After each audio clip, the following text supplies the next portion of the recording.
energy security, and climate change-related events is also adding severe pressure on the delivery of education from infrastructure to access. I am confident that we all share the goal of addressing the global education crisis and strengthening our collective commitment to recover the learning losses recently experienced.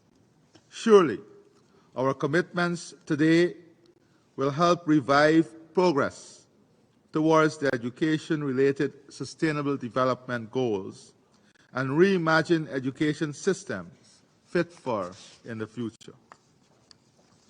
During the Leaders Roundtables taking place today, heads of state and government have been invited to present national statements of commitment that outline a bold vision and concrete actions for the transformation of education to drive progress towards the sustainable development goals and better prepare learners for the future.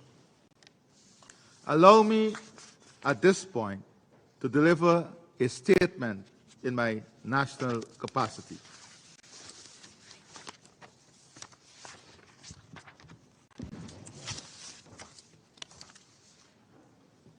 Education is a core element of Guyana's social transformation.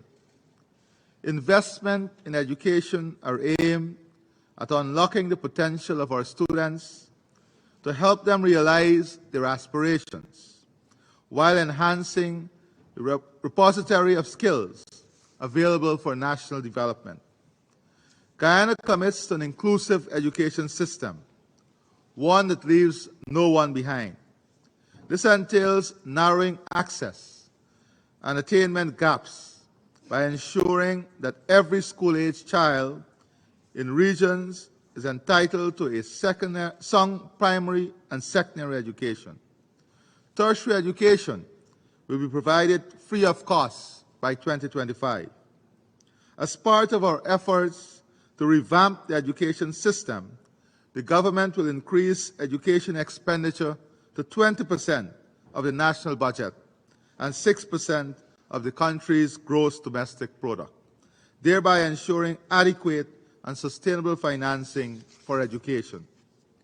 The COVID-19 pandemic disrupted schooling for more than 20 months. However, initiatives were initiated to ensure that the absence of formal schooling did not mean the end of learning. Remote learning was implemented, and digital and non-digital learning resources were provided. As expected, challenges were encountered. Many teachers were not fully comfortable with this form of delivery, and not all students enjoyed internet access. As a consequence, learning losses ensued. In response, diagnostic assessments in numeracy and literacy were conducted to assess the extent of such losses during the pandemic. The data generated is being used as a guide for remedial measures. Among the measures being planned to recover from the learning losses occasioned by the pandemic are accelerated tutoring services, the creation of a learning platform to bring students back to grade level, and an early warning system to identify students at risk of falling behind. Guyana remains committed to Sustainable Development Goal number 4, an inclusive and quality education for all. Presently, however, there are educational gaps nationally which can frustrate the objective. We are adopting measures to narrow these gaps. This includes introducing more in-person tutoring, reforming the national curriculum, extending the use of ICT in education, increasing access to digital and non-digital educational resources, and increasing distance education. Government is also supporting children's school attendance. We have introduced a Because We Care grant, a uniform allowance grant, and implemented an expanded school nutrition program to boost classroom attentiveness, school attendance, and performance. Our teachers are the backbone of our educational system. Trained teachers are critical to the attainment of our educational objectives. As such, we're investing in teachers' training with the goal of ensuring that by the end of the decade, our schools are staffed by 100% trained teachers. In-service training of teachers is also being strengthened. Guyana commends the Secretary General for this initiative and commits to sustaining its effort to transform education.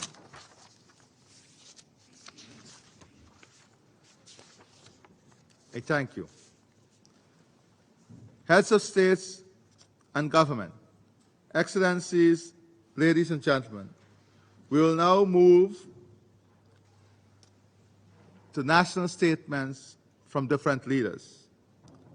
In order to maximize the time available to us and allow inscribed speakers to take the floor during the limited time available, I would urge all speakers to kindly observe the time limit of 4 minutes. To assist speakers in this regard, a countdown clock will be projected on the screen in the room.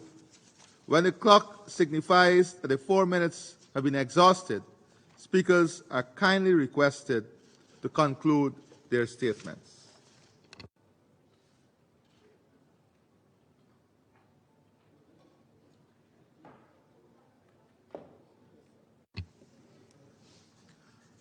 I now have the distinct pleasure and privilege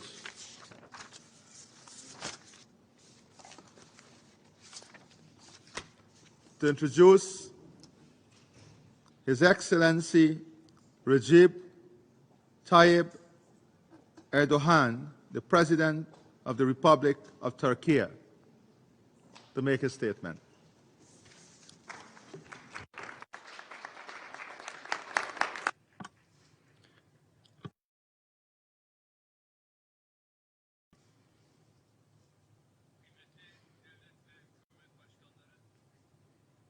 Distinguished heads of state and government, dear guests, on behalf of myself and my nation, I greet you all with most heartfelt feelings, and I wish the Transforming Education Summit today will be fruitful. And I would like to thank the Secretary General Guterres for organizing this summit and presenting the future-oriented vision document. Education is the fundamental element that keeps nations alive, that leads change, and that adds value to the world. The ideal of strong society, strong country can only be achieved by making good use of human capital and passing it through a qualified educational process. In Turkey, we are a country that offers all levels of education to our children completely free of charge, starting from kindergarten to the university level. For the last 20 years, we have been taking historic steps towards the dissemination of education, increasing the quality of education and ensuring quality of opportunity in our country.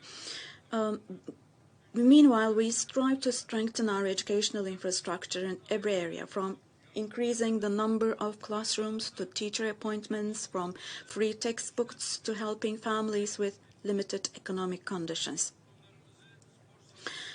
So far, we equipped our educational institutions with sports halls, digital libraries, laboratories, smart boards, and we provided them with modern facilities. In Turkey, with the 4+4+4 educational reform, we increased the schooling rates across our country through increasing the compulsory education period up to 12 years.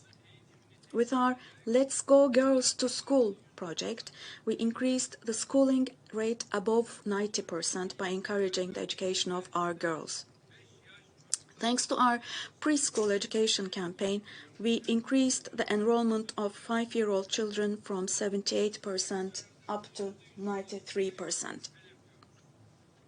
We aim to reach 100% in the coming period. During the coronavirus epidemic that affected the whole world, we introduced practices such as digital platforms, free material support, and summer schools, where our students can access considerable electronic content. We also implement various measures to eliminate the literacy, arithmetics, and skill-related deficiencies of our students during their developmental stages. Dear friends, another issue that we focus on meticulously is vocational training.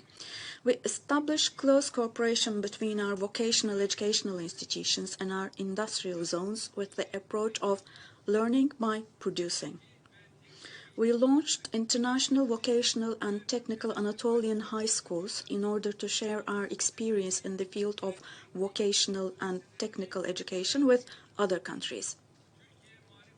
Our Turkish Marif Foundation, on the other hand, fills an important gap with its educational institutions spanning 49 countries, mainly in Africa, Asia, and the Balkans. TICA, which is the Turkish Cooperation and Coordination Agency, also provides training and technical training support, especially for underdeveloped and developing countries. With Turkey scholarships, we offer free education in our country to thousands of students at different levels every year. And we do not differentiate the children of more than 4 million refugees we host in our country from our own children, and we make every effort for their education as well. And in addition to our international efforts, we also update and renew our educational curriculum according to today's needs. In order to instill an environmental awareness from an early age, we added the Environmental Education and Climate Change course to the K-12 program. We will continue to do what is necessary to raise our children who are the safeguards of our future as individuals who do a good job in serving their country, serving their nation and the entire humanity. With these thoughts, I once again greet you all on behalf of myself and my nation. I hope that Transforming Education Summit will be instrumental in laying the foundations of a brighter, livable, and just world. Thank you. I thank His Excellency Recep Tayyip Erdogan, President of the Republic of Turkey, for his statement. I now invite His Excellency Muhammadu Buhari, President of the Federal Republic of Nigeria, to make a statement. Ladies and gentlemen, I'm here to represent General Muhammadu Buhari, the President of Nigeria, who just arrived, and he said I should come and give his apologies. He would have wanted to be here. So I'm now reading his statement. I would like to begin by expressing my appreciation to the Secretary General for convening this Transforming Education Summit, which is aimed at mobilizing action, ambition, solutions, and solidarity to transform education, to take stock of efforts to recover from all pandemic-related setbacks, to reimagine education systems for the world today and for the world tomorrow, and to revitalize national and global efforts to achieve the SDG 4. The aftermath of the COVID-19 pandemic has not only revealed the weaknesses of our educational system as a nation, it has also highlighted our opportunities for expanding knowledge and learning.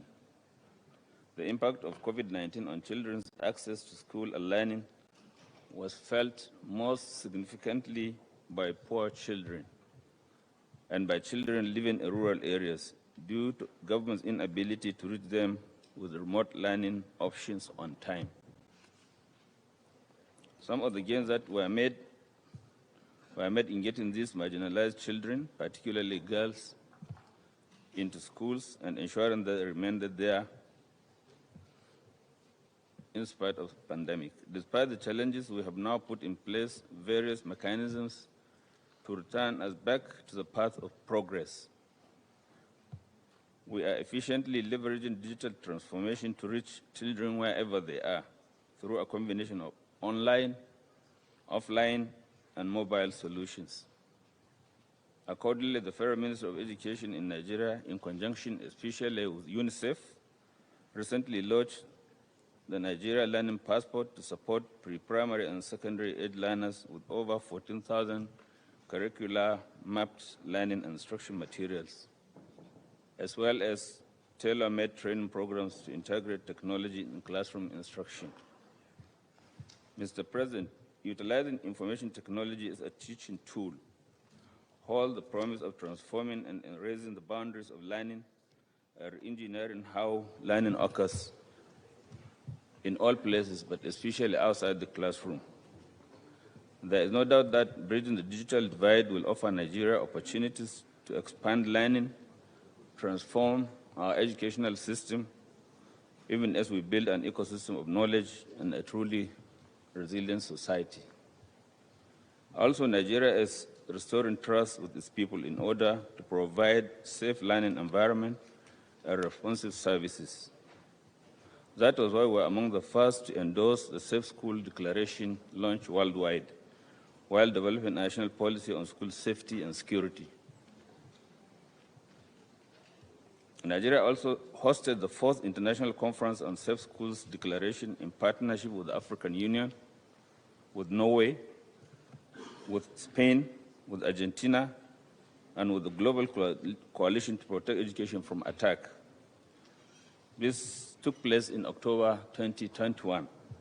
The implementation of the SSD has offered an avenue to address school safety in broader contexts that now includes gender-based violence and the protection of girls from hazards that contribute to insecurity and violence. While this is a step forward for promoting the well-being of our girls and ensuring that they stay in school and learn, there are still many grounds to cover.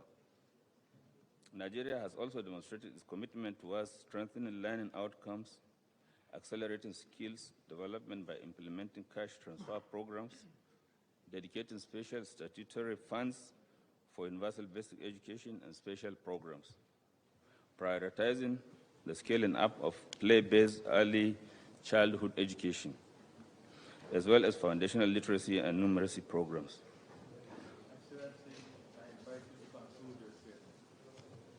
Among other things, in July 2021, I joined the Global Partnership for Education Heads of State call to action to increase domestic education expenditure towards the 20% global benchmark by 2025. And if time is against me, I just want to go to the last message which the President asked me to deliver to the Secretary General and to all of you. He believes you deserve congratulations for this Transforming Education Summit, and he said it is necessary for us to reimagine education. But it is even more important to transform education in the light of that reimagination.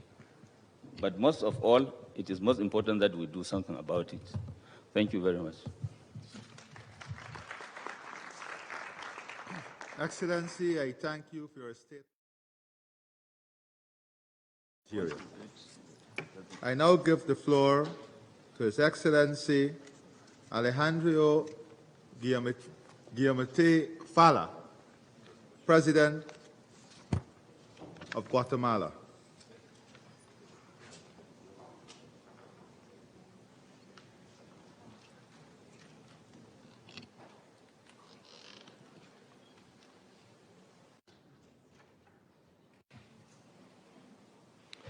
Muy buenos días. Good morning. I should like to thank and commend the Secretary General of the United Nations for organising this summit and the co-facilitators for moderating this roundtable. Educational systems are currently facing a challenge. COVID-19 had a significant impact on learning for thousands of children and young people throughout the world. Guatemala has been no exception, as we faced since March 2020 the effects of the COVID-19 pandemic, which fundamentally meant suspending in-person classes to protect the lives and health of the educational community. We have done this through a national planning instrument, our general government policy, which considers education as a national development priority, in the understanding that childhood and youth must be prioritised through social assistance and protection programmes. My country met an enormous challenge, ensuring the uninterrupted food provision for 2.5 million school children during these 2 years. Currently, our school meals programme is implemented with the help of national and international cooperation and is an important reference point for other countries due to its integral, coordinated, decentralised approach. We also implemented the I Learn at Home and School programme and made every effort to ensure that educational establishments effectively provided distance learning through educational materials in national languages, audiobooks and sign language interpreters for children with disabilities. We prioritise vaccination and have to date vaccinated significant proportions of our educational community.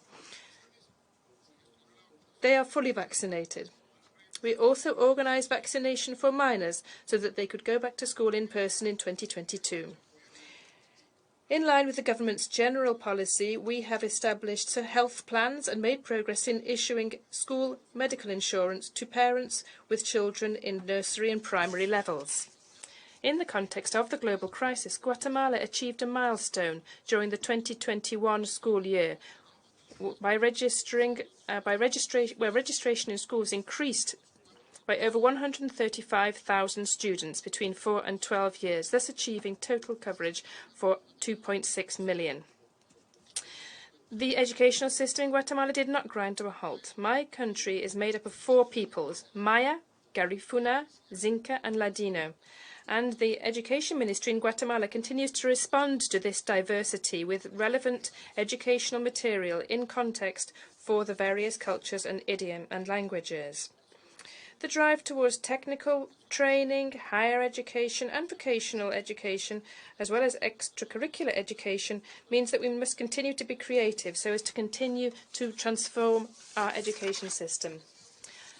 Co-facilitators, I fully believe that education must be transformed so as to foster the skills, abilities and values that students need to develop in a fast-changing world. We wish to underscore the importance of fostering investment partnerships for all as early as possible, so as to boost development from babyhood through nursery and primary levels, so as to train generations of men and women who have productive skills and are concerned with sustainability. Education is the greatest investment for present and future generations, which will foster a culture of peace, inclusion, responsibility and care for the environment. It is important to underscore the importance of generating greater support for continued teacher training, improvements in educational infrastructure, bolstering the research, science and technology sectors, and investment in childhood and youth, so that the world can see that Guatemala is an amazing and unstoppable country and a destination for opportunities. Thank you very much.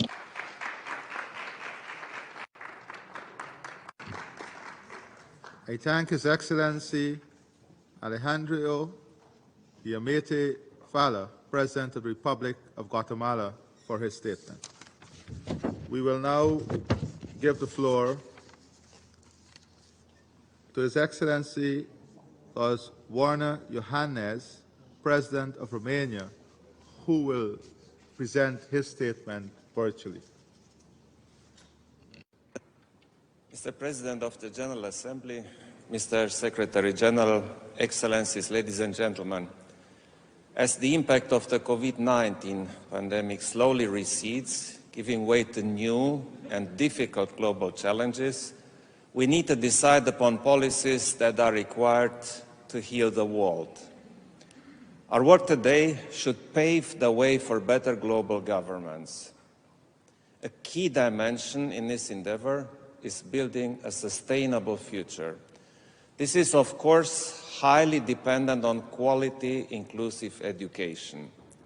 We need to prepare our citizens for the headwinds of a changing economy, a changing climate, and transformed social realities, while safeguarding basic rights and active citizen participation. As such, I'm happy to see that the current summit has focused on the issue of education in all its forms. Romania commits to adapting its education system to current and emerging needs. We are implementing a comprehensive regulatory overhaul based on a broad-based reform process called Educated Romania. Over 10,000 citizens were actively involved, making it the most inclusive policy design process, fostering the vision for Romanian education towards 2030. Within the framework of the current summit, Romania has highlighted the topic of teaching and the teaching career. Teachers are the heart of education. As part of recent reforms, Romania has committed itself to offering adequate initial and continuous training, motivating salaries, and an enhanced professional status for teachers within our society. We also strive to offer teachers greater autonomy in organizing school activities. Teacher participation in decision-making is key to their involvement in the transformation of our educational systems. In the past year, I have initiated in Romania a reflection on education regarding climate change and sustainable development. It translated into a concrete strategic vision, mainstreaming the philosophy of the Sustainable Development Goals in education. The young generation is a strong ally in this. Nevertheless, teachers are also essential to make sure that our children gain the necessary competences to safeguard our planet's resources and beauty. Transforming education is about matching the exponential curve of the current global challenges with all the resources that education has in order to foster progress, peace, and prosperity. For this to happen, we need to make sure that we prioritize education in our policies, including in the sensitive field of public financing. No reform can be done without investing in our youth, their teachers, and thus in our future. It is the most beneficial investment we can all make. Thank you for your attention.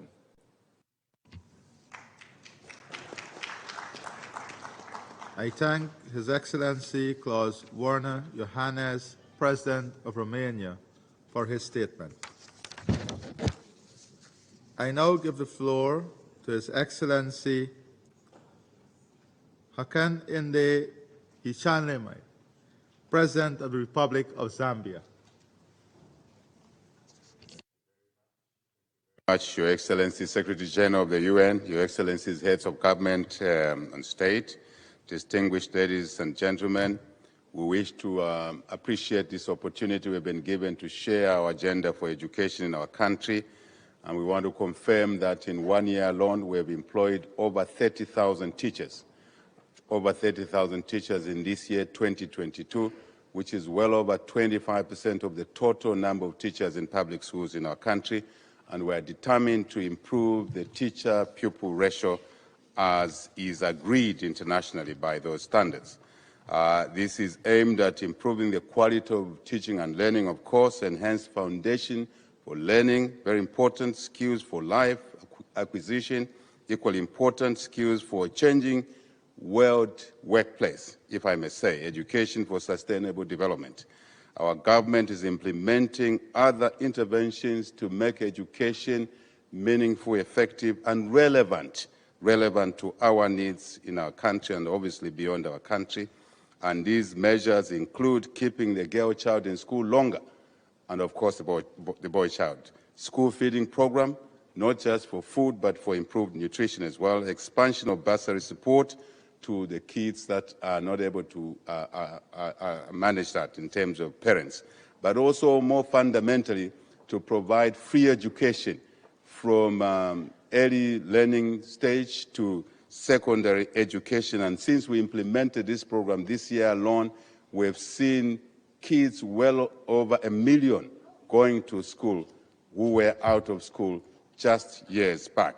And this is in a population of only 19 million people. This is a big number. And we are determined to continue on this trajectory over the years. We are putting in place other measures that are important to support education. They include removing taxes on all learning aids, especially IT-based, and also to ensure that we expand the free education to beyond secondary school, to develop and improve the curricula to make it relevant, appropriate, and to ensure that kids are not thrown out of school just because they are not good in mathematics, because these kids may be good in other subjects, and that's no basis to throw them out of school. Such measures will continue, and indeed, we want to ensure we establish education centers around the country. Digital education is very important, and to achieve these interventions, Chair, we are implementing a number of additional measures that have increased, including increased budgetary allocation to education. Your Excellencies, heads of state and government, we want to plead, we want to argue that we as governments must place education at the center of our governmental activities, and public resources must be used for amongst key areas to educate our people. Education is a human right. Education is the best investment in any economy, we argue. Education is the best equalizer, no question about it. And let us all invest in quality education for all our people and ensure that no one is left behind. Keep our children longer in school, keep them away from vices which are negative. I thank you for your kind attention.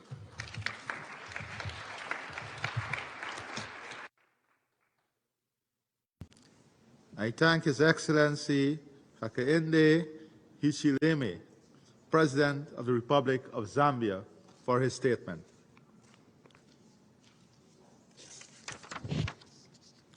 I now give the floor to His Excellency Mohamed Bazoum, President of the Republic of Niger.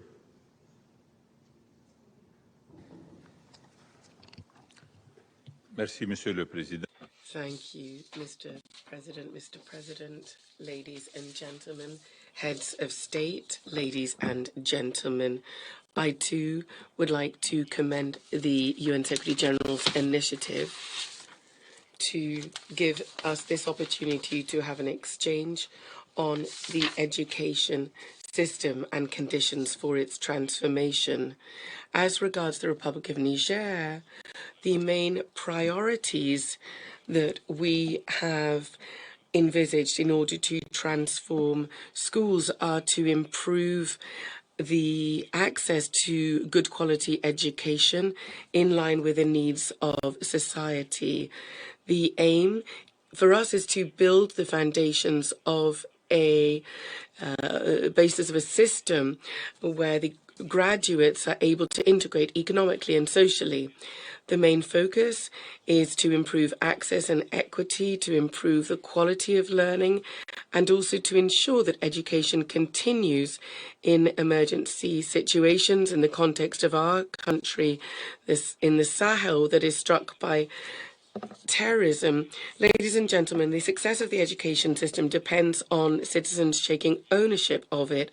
Thus, the main work underway is to focus on promoting inclusive schools, so based on curricula that take into consideration the expectations of the Niger people, which is, as I said, in line with the needs for development for the country, which is crucial for the economy of the country. Improving access to education involves expanding school capacity.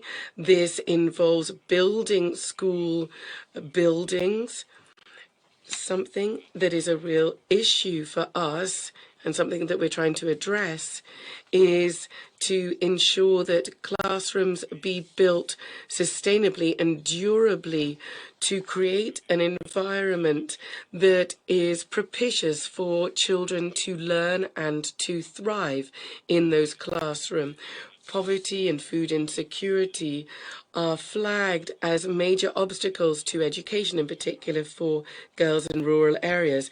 In order to promote access to all areas and to improve the food available to school children so they can truly tap into their potential, the government is making efforts to invest in the healthcare and food sectors, effective assistance in the form of school meals and other actions in schools will help to overcome the obstacles that children, in particular girls, are confronted with in terms of gaining access to education.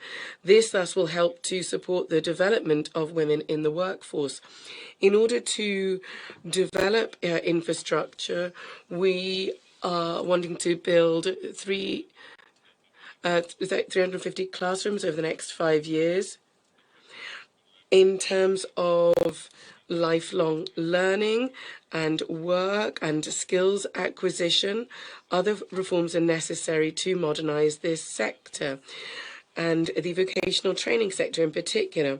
School curricula are being adapted, so adapting the curricula will continue by incorporating vocational training and technical training in order to improve what is provided, in order to improve a more diversified training. Specific work will seek to transform the rural areas by prioritizing local activities. Apart from promoting access, a quest for excellence and taking into consideration gender issues will also be of import.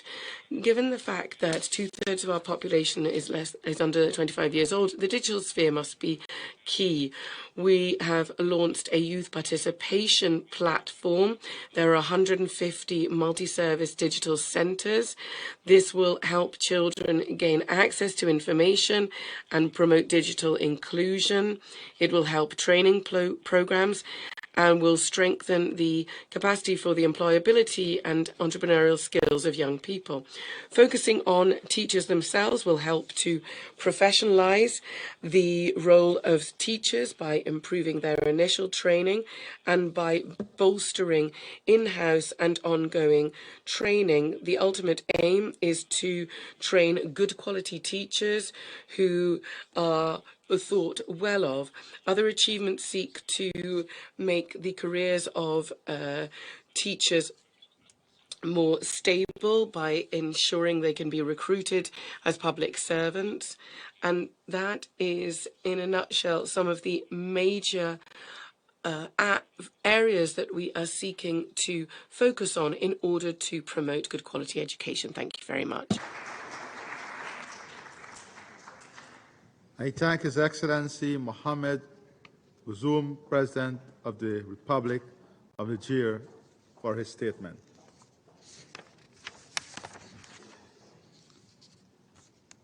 We will now hear from His Excellency Oscar Mina and His Excellency Paulo Rondelli, Captains Regent of the Republic of San Marino.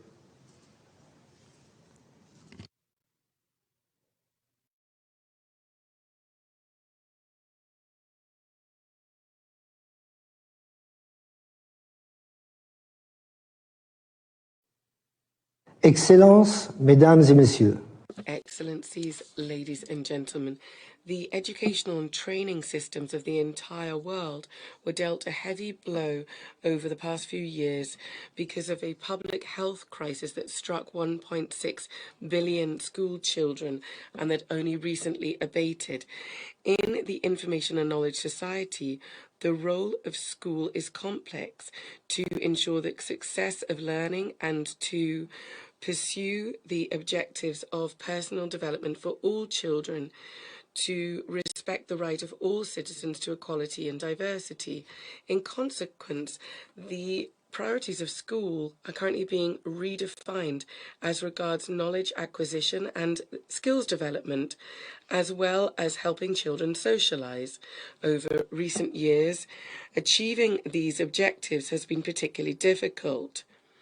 Even in a country like San Marino, where schools were closed for as short as time as possible, thanks to effective cooperation between the educational system and the healthcare systems, nonetheless, the most disadvantaged and vulnerable children inevitably were still left behind. Social differences that school strives to eliminate have resurfaced once again. Furthermore, the negative impact of these past few years have become clear not only in terms of learning, they've also had a significant impact on the well-being of young people and children by causing an unthinkable psychological trauma that the educational system and the whole of society have to tackle right now. In this difficult context, we should fully accept the challenge of a systemic change within our educational systems.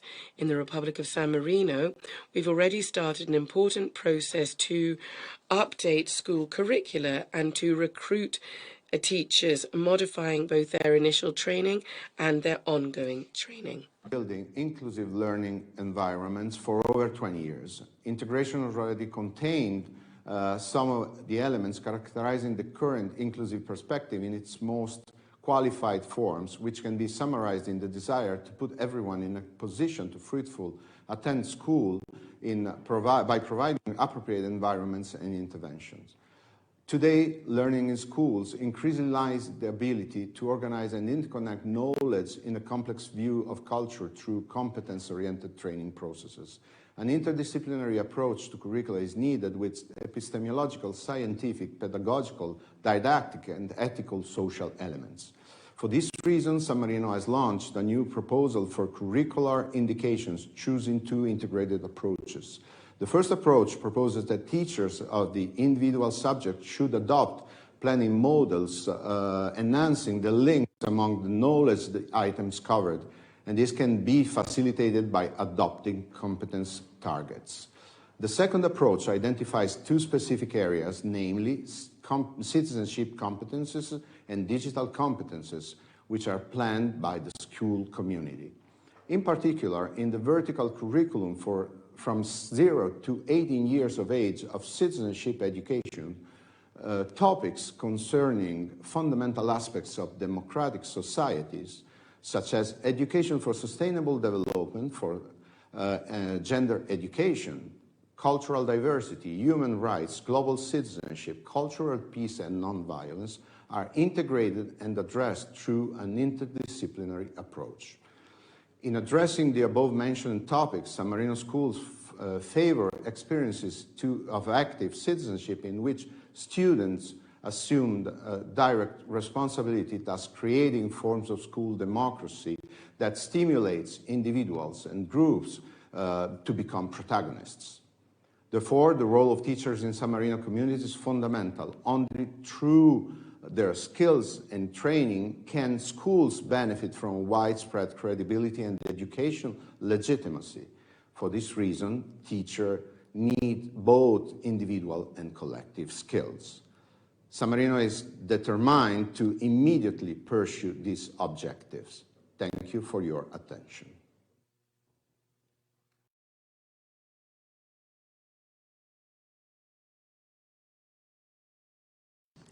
I thank His Excellency Oscar Mina and Paolo Rondelli for their statements. I now give the floor to Her Excellency Hina Rabbani Kar, Minister of State for Foreign Affairs of the Islamic Republic of Pakistan, speaking on behalf of the Group of 77 and China.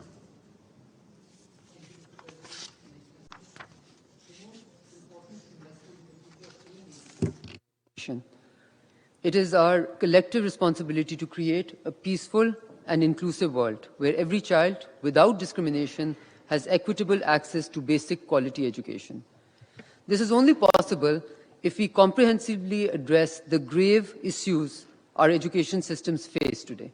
The Transforming Education Summit has provided us with a great opportunity to take transformative action for the future we want, where every child enjoys the right to education. As we gather here today, millions are held back from learning. The COVID-19 pandemic, violence and conflicts, gender inequality and natural hazards, including climate-induced disasters, are reversing decades of progress and widening inequalities. Even before the pandemic, over half of the world's children and youth were either out of school or in school and not learning.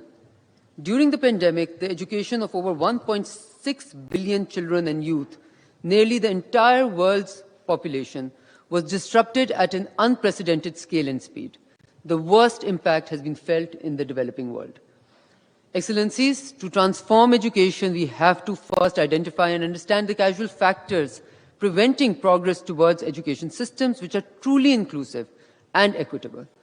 Then we must take concrete actions with a stronger commitment. First of all, there is a widening gap between the current state of education and our prospective targets.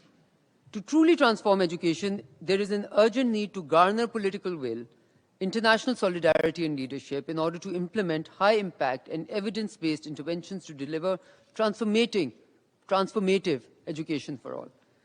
We need to think out of the box.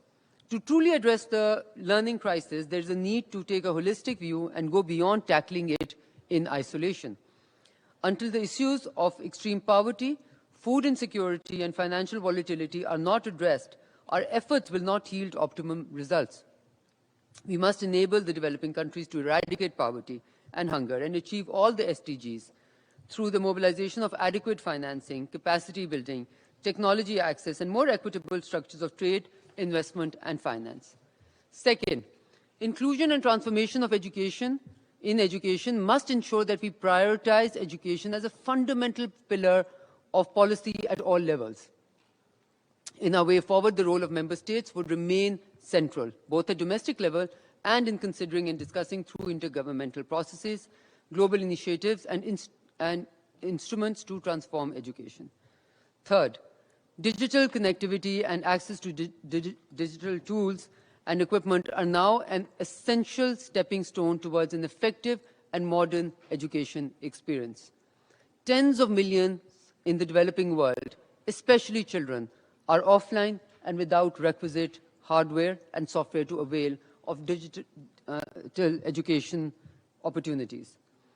The international community must mobilize resources to close the North-South digital divide, harness the potential of technologies to ensure inclusion, and develop digital solutions that ensure the full and equal participation of all learners. Fourth, education that lays a solid foundation for life needs to address an increasingly complex and interconnected world faced with a real existential threat of climate change, pandemics, extreme poverty and inequality, rapid technological change, and violent ideologies and conflicts.